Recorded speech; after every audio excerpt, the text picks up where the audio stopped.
Wealth does not make noise, but its silence often makes the soul deaf. This story, too, is about such a home. A house whose doors were expensive, curtains silky, and floors made of marble. Yet the true identity of this house was not its wealth, but the father who lived within it. Ahmed Fahim was counted among the most successful businessmen of the city. Luxury cars, vast businesses, and a respected name. People looked at his life and said, "What a fortunate man." But no one knew how much wisdom it takes to carry fortune without losing yourself. Ahmed Fahim's children studied in expensive schools, wore the finest clothes, and had every comfort the world could offer. But with every comfort, Ahmed Fahim set a boundary. He taught his children, "My child, this is not your right.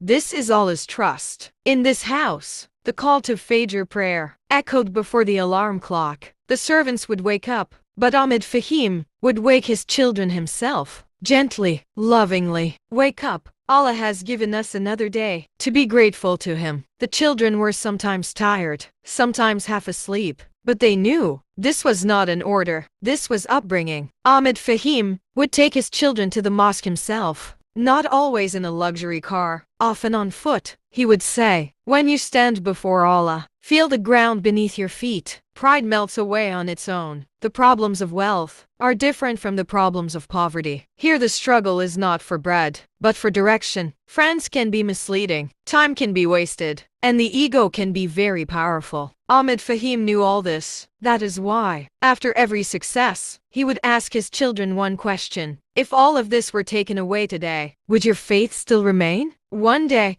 his son asked, "Father, why are we rich?" Ahmed Fahim smiled and replied, "So that we may be tested. The poor are tested with patience, and the rich are tested with gratitude." That sentence settled deep in the child's heart. He taught his children, "Give charity quietly, pray on time, and prostrate after success." He would say, "People will recognize you by your car, but Allah recognizes you by your prostration." At night, when the city lights shone brightly, the lights in this house grew dim, mobile phones off, television silent. Ahmed Fahim would tell his children stories of the prophets, of the companions, and of those people who stayed connected to Allah despite their wealth. Time passed. The children grew up. They became successful, and they became people of character. The world saw them as wealthy, but Allah saw them as grateful. One day, someone said to Ahmed Fahim, "You have achieved everything." He smiled and replied, "No, I have only learned this, that after gaining everything, not losing Allah, is the true success.